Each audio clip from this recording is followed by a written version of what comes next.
Good day, awesome YouTubers. It is Lyman16 here for another Dragon Ball discussion video. In today's discussion video, I wanted to talk to you guys about power scaling and damage for Dragon Ball characters, especially in Dragon Ball Super with the new introduction of the Super Saiyan Blue forms for Goku and Vegeta alike. Why can't they destroy more things than what they're currently displaying? You know why? What's the reason for this? There's two theories that come along with this that I've kind of thought about, which makes sense. Actually, the second theory makes actually the most sense, but we're not going to talk about those theories for now. Let's go into, some examples of why can't they deal more damage. We have to go all the way back to the beginning of the series for this.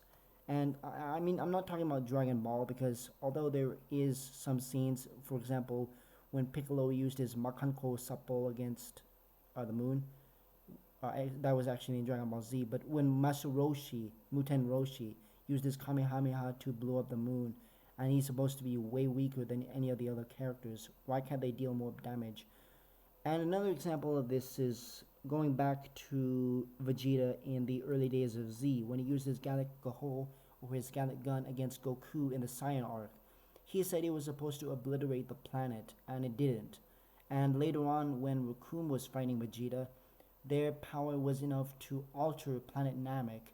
And later on, Frieza in his first form, we've seen him. We've literally seen him have enough ki to destroy a planet when he destroyed planet Vegeta.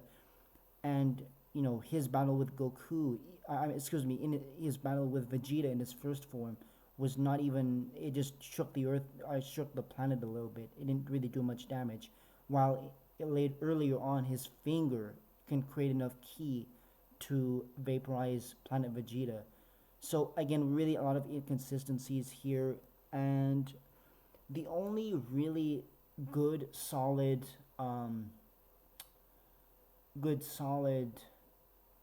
what should I say? Solid consistency, I guess, with this whole destroying thing is in the Battle of Gods arc, the first arc of Dragon Ball Super. God Goku and Lord Beerus, Hakaishin Beerus, they clashed, and their punches were strong enough to have, shockwaves that ripple across the universe, or at least the universe 7, and the entire macrocosm, the Kaioshin realm, the heaven and hell and whatnot. And in subsequent arcs, you see characters like Vegito versus Zamasu, Vegito versus Zamasu, their power was not even enough to destroy the earth. So what's going on here? Is it a huge inconsistency or what?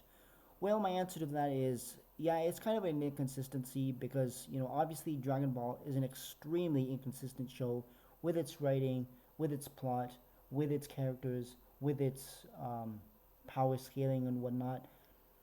But that's not the point I want to get to across. The point I want to get across here is it all comes back to the two theories, that I talked about earlier in the video. Those two theories are, first theory is the whole ki control thing. Goku and Vegeta at this point in the series can't control their ki enough because they trained with Whis. If you guys watch the earlier stages of the Resurrection F arc in Dragon Ball Super, Whis trained Goku and Vegeta to keep their ki inside their body to where when they raise their ki, it won't alert opponents and essentially not leak their ki out.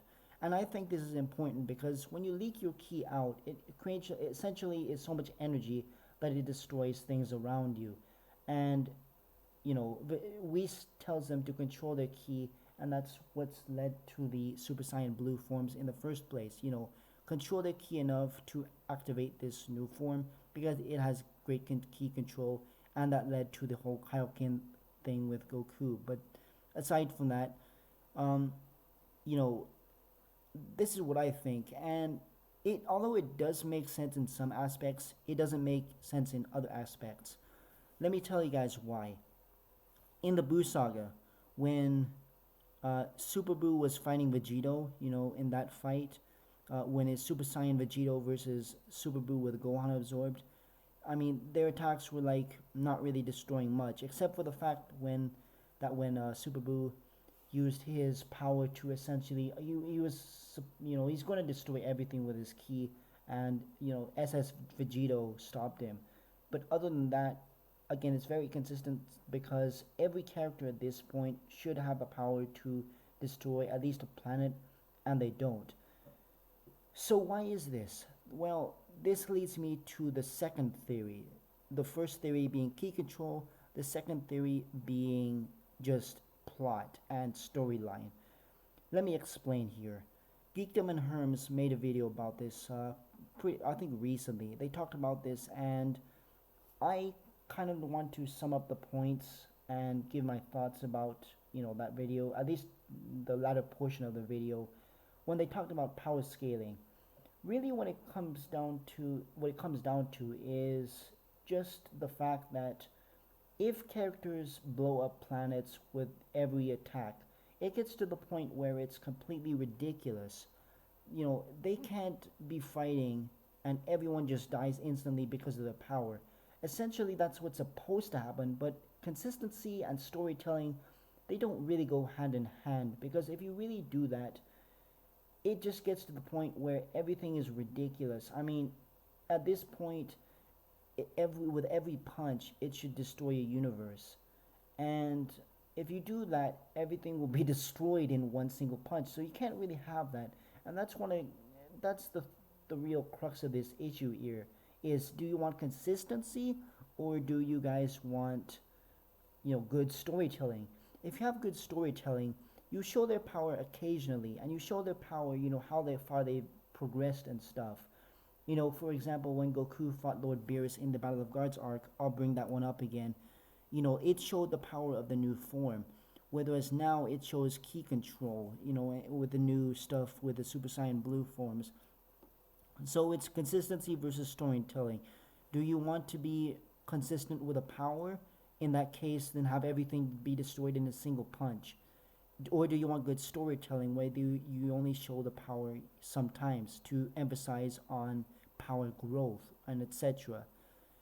Again, that's kind of my theory on that. Let me know in the comments below what you think about this. Would you guys prefer that Goku and Vegeta, stay consistent with their power, or would you, just have it to where characters fight and essentially they fight and they don't really do much damage, but they do occasionally do some damage for emphasis on, let's say, like, and I'm not talking about like animation and stuff.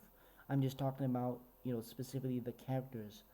Let's just say, you want to show their growth and power, so you make them do more collateral damage, or, or not. I mean, Goku Blue and Vegeta Blue have progressed, but their power is maintained, so their ki is maintained, so they don't deal much collateral damage. But that's kind of been my video for today. With all that said, guys, I hope you guys enjoyed my theories. Let me know in the comments below what you think of this whole thing. I will see you guys later. Stay awesome, everybody, and have a good one.